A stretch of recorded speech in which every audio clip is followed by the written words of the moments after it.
The 8,000-strong crowd at Phoenix Coliseum stood waiting to hear "Light My Fire." But the man who took the stage was no longer Jim Morrison. When the spotlights hit Morrison's face, the fans in the front row noticed something was wrong. A vacant stare, a lost expression, as if he were in another dimension. He took the microphone, opened his mouth, and nothing. 1 second, 5 seconds, 10 seconds. For exactly 34 minutes, what happened on that stage would never be repeated in rock music history. The other members of the Doors froze. The producers panicked backstage. But Morrison had decided to do something else.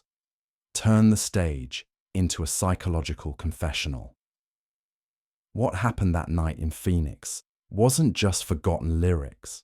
It was the first time the cracks in Morrison's soul were exposed in front of 8,000 strangers. If you like stories like this, don't forget to subscribe to our channel and turn on notifications. November 1969 was the final month of a year of decline for Jim Morrison. 8 months after that infamous concert in Miami, Morrison's career was in a legal dead end. Obscenity charges, an FBI investigation, a domino effect of concert cancellations. Every night another city, every night another hotel room, every night a man left alone with bottles of whiskey. The other members of the Doors saw Morrison's deteriorating state, but it was too late to intervene, or perhaps they didn't know how. Ray Manzarek would later admit that they had planned to have a serious talk with Morrison before the Phoenix concert, but never had the courage to do so. Maybe they were afraid of losing Jim, or maybe they believed in rock and roll's golden rule. When the artist takes the stage, all is forgiven. The Phoenix Coliseum concert was actually a routine stop on the tour.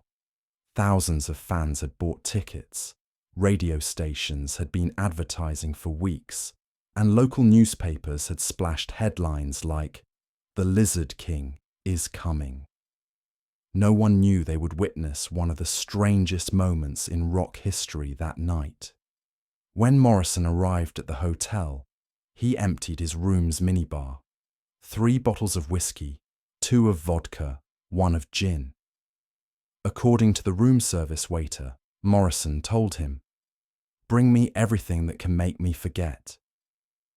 At the time, no one understood the true meaning of those words. What did Morrison want to forget? Stage fright, the Miami lawsuit, his own reflection in the mirror. 3 hours before the concert, band members knocked on Morrison's hotel room door but got no answer. When the manager opened the door with a key, Morrison was found sitting on the bathroom floor, in the dark, holding an empty whiskey bottle. When they said, "Jim, concert in 3 hours," Morrison's only response was, "I know." But the look in his eyes said something else entirely. This man was not ready to go on stage. In fact, this man was not even ready to stand up. But the harsh reality of the rock and roll industry was this. Tickets had been sold, fans were waiting, the show had to go on. They put Morrison in the shower, ran cold water over his head, made him drink black coffee.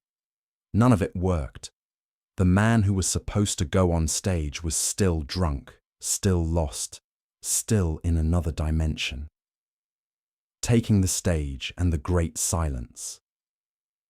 When the lights went out at the Phoenix Coliseum, the screams of 8,000 people shook the building's foundations.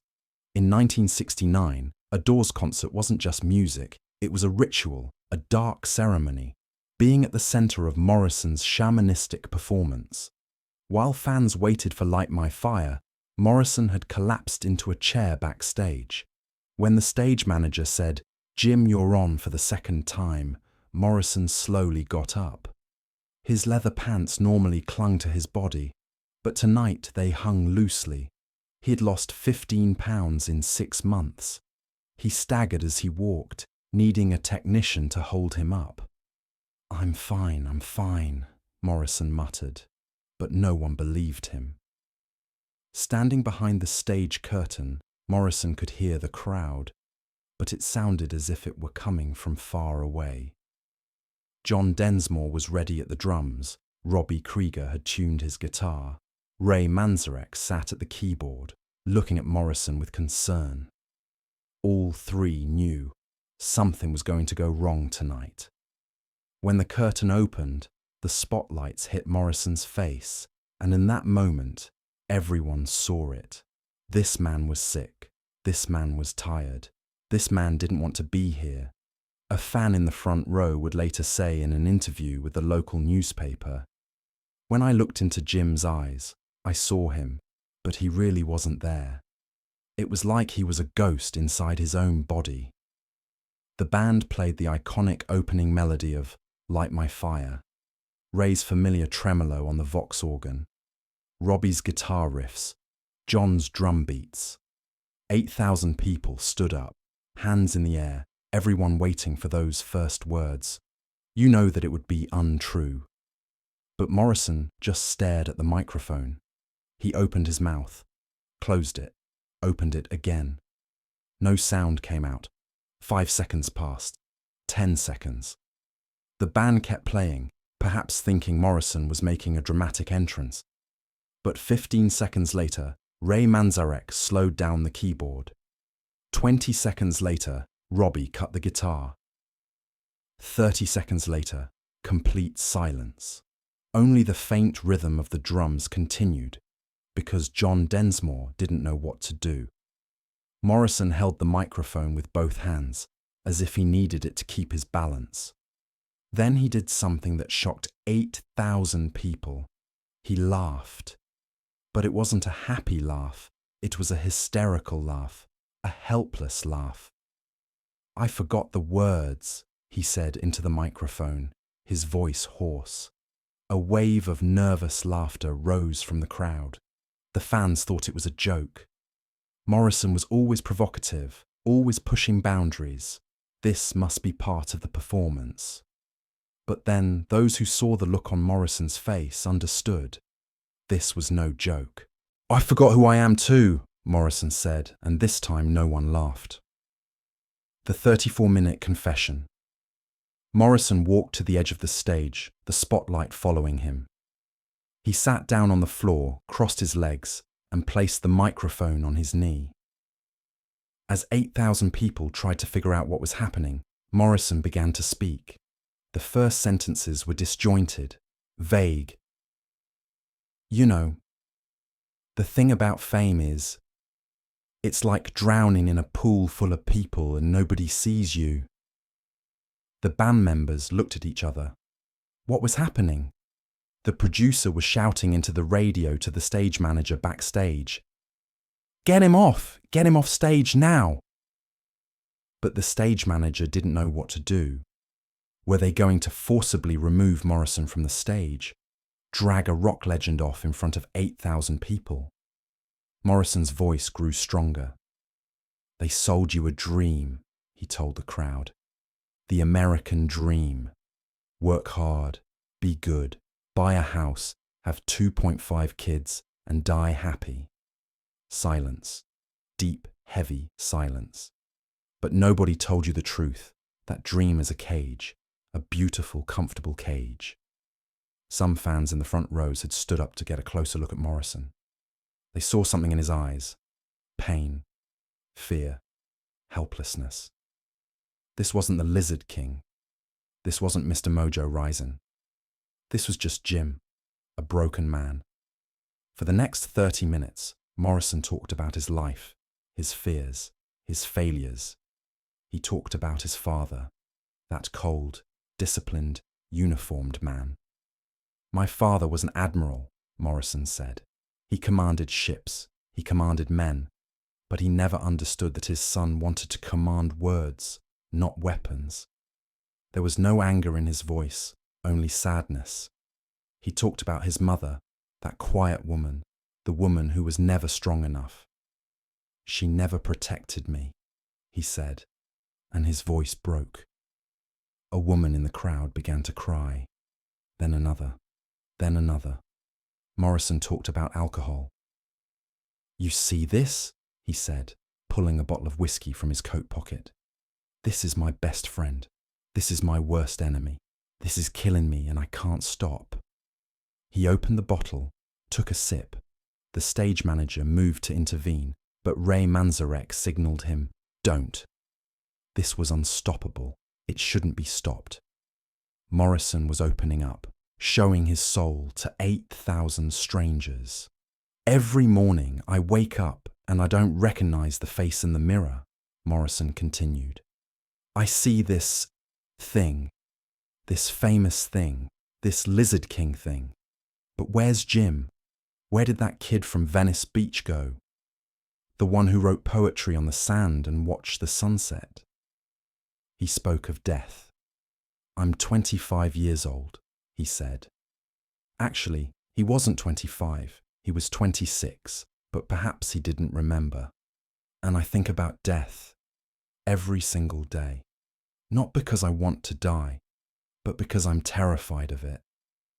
What if this is all there is? What if when the lights go out, there's just nothing?" These questions hung in the air. No one answered because no one had an answer. Morrison buried his head in his hands. "I'm so tired," he whispered, but the microphone was close and everyone heard. "I'm so fucking tired of being Jim Morrison." An arena with 8,000 people sitting silently is a strange sight. Normally a rock concert has screams, applause, excitement. But at the Phoenix Coliseum that night, only Morrison's voice and the occasional sob could be heard. In the first 10 minutes, some fans laughed in shock, some shouted, "Play music!" But after 15 minutes, everyone understood. This wasn't music, it was a call, a cry for help. By the 30th minute, half the arena was crying. Young girls, middle-aged men, college students, all of them. Because what Morrison was telling wasn't just his story. It was everyone's story. The pressure of the American dream, the emptiness of success, the true self lost behind the mask. Ray Manzarek sat at his keyboard, his hands on the keys, but not playing. Tears streamed from his eyes. He would later say in an interview, "That night I realized we had lost Jim. Not physically, not yet, but spiritually." Jim Morrison had walked onto that stage, but the real Jim never left.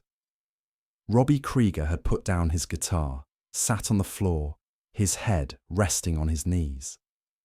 John Densmore held his drumsticks but wasn't playing, just staring at Morrison, tears streaming down his cheeks. Backstage was chaos. The producers were yelling at the stage manager, "This is a disaster. We need to refund tickets. Stop this now." But the stage manager knew, if they pulled Morrison off at that moment, something would break, perhaps something irreparable. "Let him finish," said the manager. "Just let him finish." Security guards stood by the stage, ready but unable to intervene. The arena owner called his office. "What the hell is happening down there?" But no one had a proper answer. How could they explain it? A rock star was collapsing on stage, yet giving his most powerful performance. Morrison's voice began to weaken at the 32nd minute. Was it exhaustion, emotional exhaustion, or because he had nothing left to say? No one knew. "I don't know why I told you all this," he said finally. "Maybe because you're strangers. Maybe because after tonight I'll never see you again. Maybe because I needed someone to know the truth." He dropped the microphone, tried to stand up. He staggered. Robbie Krieger jumped up, held Morrison. The band members surrounded Morrison, supported him. The crowd didn't know what to do at that moment. Should they applaud or remain silent? Then something happened. A man in the back rows of the arena stood up. He didn't clap. He didn't shout. He just stood. Then the person next to him stood up. Then another. Wave after wave, row after row. The entire arena stood up. 8,000 people stood silently. It wasn't praise. It was a show of support. It was as if the crowd was saying, "We see you, Jim. We understand." Morrison looked around, saw this silent gift, and for the first time that night, he truly smiled. A tired, sad, but genuine smile. Morrison left the stage, supported by the band members. When they reached backstage, no one knew what to say. The producers were furious. "Tickets must be refunded. This is unacceptable." But Ray Manzarek turned to them and said, "You don't understand. That was the most honest performance any of us have ever seen." Robbie Krieger added, 8,000 people just witnessed something real. In a world of fake, they saw truth. John Densmore just cried silently. The first newspaper articles written about that night were negative. They ran headlines like, "Jim Morrison cancels concert, drunk rant instead." But then the letters started coming in. Hundreds of letters from fans who were there that night. "Thank you, Jim, for being honest. You saved my life that night. I was planning to end it all, but hearing you talk about your struggles made me realize I'm not alone." Morrison never read these letters, or maybe he did. But Ray Manzarek kept them all, kept them for years. The Phoenix concert was noted as a disaster on the Doors' tour schedule. The next 6 concerts were cancelled, and Morrison took a break due to health issues. But the truth was, Morrison had left something on stage that night, and he couldn't get it back. His mask, his persona, his Lizard King image. He left it all on that Phoenix stage. All that was left was Jim. Broken, tired, lost Jim. 2 years later, Morrison would die in Paris. At 27, in a bathtub, alone. When Pamela found him, no one would ever know what Morrison's last words were. But perhaps he had already spoken his final words in Phoenix during those 34 minutes to 8,000 strangers. Perhaps he had already made his final confession. Perhaps he had already died in Phoenix, and Paris was just the final breath. Today, there are very few video recordings of the Phoenix concert. A few fans took photos, poor quality, blurry. But those who were there that night never forgot. They told their children, they told their grandchildren. They didn't say, "I saw Jim Morrison." They said, "I saw Jim Morrison, the real thing." And that difference made all the difference.